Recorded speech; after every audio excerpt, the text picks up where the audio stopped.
उनको मदद देते थे। ऐसा था कि यहाँ हैदराबाद में बहुत सारे फलस्तीनियन यहाँ पे भी आके पढ़ने के लिए यहाँ तक भी वो लोग आते थे। यासर अराफत को उस्मानिया यूनिवर्सिटी ने पीएचडी डिग्री भी दी। तो एक अच्छा रिश्ता था, प्यार मोहब्बत से हम दोनों मुल्क एक साथ जुड़कर जीते थे।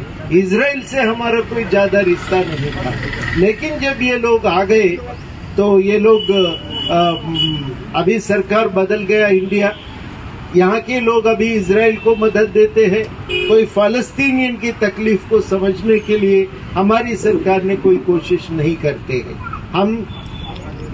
हमारी जो दस्तूर में ये साफ लिखे हैं कि अमन शांति के लिए हम कोशिश करेंगे, लेकिन अभी जो अक्टूबर से लेकर के एक हमला हो रहा, ये हमला के वजह से अभी काफी फालस्तीनियन लोगों को तकलीफ हो रहा। तो हम ये चाहते हैं, हम ऐसा नहीं चाहते हैं कि और बंदूक दो, लड़ाई उचका दो और किसी हाल इजराइल को कुचल दो, ये बात हम नहीं कहते हैं। हम जरूर ये कहते हैं इजराइल को भी अपने घर बसाने की हक है, कोई हमें इसके खिलाफ नहीं है, लेकिन वो हक फलस्तीनियनों को भी है, उनका भी घर बसाने का हक है, उनका भी एक मुल्क बनाने का हक है। वो हक को अब मानना भी जरूरी है। जब ये हक को हम नहीं मानते, वो लोग अपने तरीके से जीने के लिए उनके जो हक होना चाहिए वो हक को कुचलते हैं, ये हम पूछना चाहिए। यही अब हम इजराइल से हमारा जो था, इतने साल हमारा जो लड़ाई हुआ, सिर्फ ये हक की हिफाजत के लिए हमने लड़े। तो आज हम सिर्फ इतना ही चाहते हैं कि इजराइल के जो फलस्तीनियनों के ऊपर लड़ाई हो रहा है, ये लड़ाई फलस्तीनियन की जिंदगी को कुचलने के लिए, पहचान को कुचलने के लिए, अरब लोगों को अपने एक घर बसाने का जो हक है, जो राइट टू सेल्फ डिटर्मिनेशन बोलते हैं इंग्लिश में, अपने मुल्क बनाने का जो हक है, वो हक को कुचलने का कोशिश हो रहा है। इस हक को रोकने के लिए इजराइल ने हर दम की अटैक करते रहे फालस्तीनियन के ऊपर। अब हम ये चाहते हैं जो फलस्तीनियन के ऊपर ये जो हमला हो रहा है, इस हमला को रोकना, ये हमारा पहला डिमांड रहना चाहिए। ये हमला को रोकना, जो बच्चे औरत के ऊपर जो हमला होता है, शहरियों के ऊपर जो हमला होता है, ये ये हमला के खिलाफ हम सब लोग आवाज उठाना चाहिए।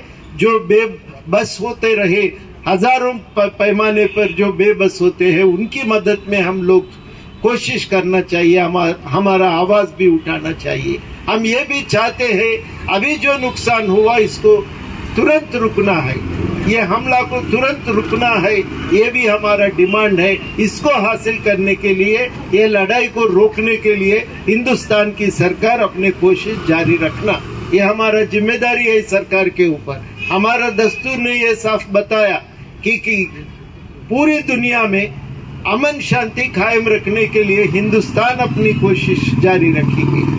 यहाँ जब लड़ाई होता है तो ये लड़ाई को रोकना जरूरी है। ये लड़ाई को रोकने के लिए हिंदुस्तान की सरकार अपनी तरफ से कोशिश करना है।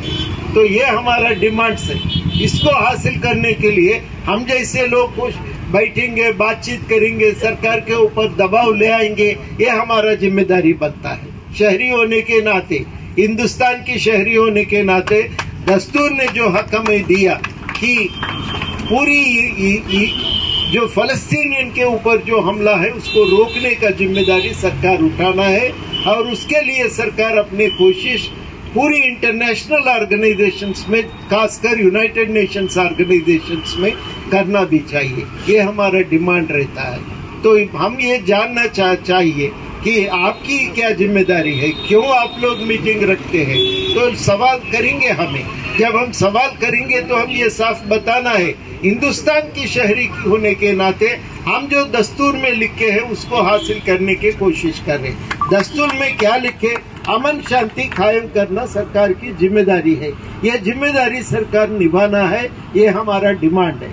फलस्तीनियनों की हक के ऊपर, हक को कुचलने के लिए जो इजराइल ने हमला कर रहे, ये हमला को रोकना चाहिए। ये जंग जल्द ही खत्म रोकना चाहिए। जो बच्चों के लिए और औरतों के लिए हम जितना हमसे हो सके उतना मदद हम भी देने के लिए हमारी सरकार भी कोशिश करना चाहिए। ये हमारा डिमांड है। इसको हासिल करने के लिए बहुत सारे लोग मुझे पूछने लगे आप लोग कुछ नहीं करते।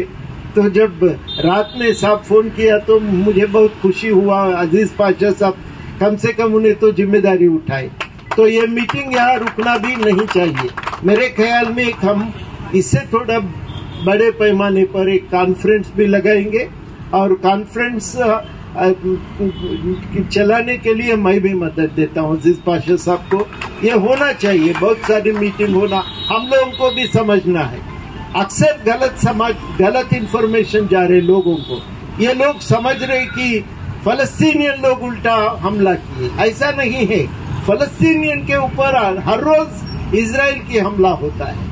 उनकी गुजारी को मिटाने के लिए, उनकी जिंदगी को मिटाने के लिए पूरी हर तरीके से कोशिश होता है। इजराइल से बचने के लिए फलस्तीनियन के ओर से कोशिश होता है। ये फर्क हम समझना है। इजराइल हमला करता है, फलस्तीनियन अपने जिंदगी को बचाने के लिए, पहचान को बचाने के लिए कोशिश करता है। ये दो अलग अलग किस्सा है। अपने जिंदगी को बचाने के लिए कोशिश करते हैं। तो ये लड़ाई में हमेशा हम जिसको इंसाफ दिलाने के लिए कोशिश होना चाहिए उनके तरफ हम रहेंगे, हम कोशिश करेंगे।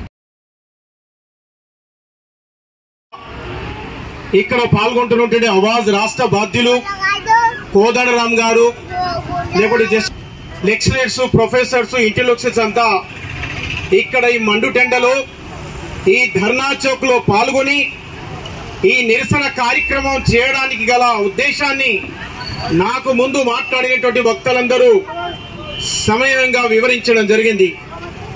మిత్రులారా, మనలాంటిది ఒక దేశం పలస్తీన్ అని మనకు చాలా దూరంలో ఉంటుంది. దేశానికి స్వాతంత్ర్యం వచ్చిన నాటి నుంచి నేటి వరకు కాంగ్రెస్ ప్రభుత్వమైనా జనతా ప్రభుత్వమైనా ప్రభుత్వాలు చివరికి భారతీయ జనతా పార్టీ ప్రభుత్వం వాజ్పేయి గవర్నమెంట్ అయినా సరే పలస్తీన్ తో మనకున్నటువంటి స్నేహ సంబంధాలను భారతదేశ ప్రభుత్వాలన్నీ కొనసాగించినటువంటి పరిస్థితి.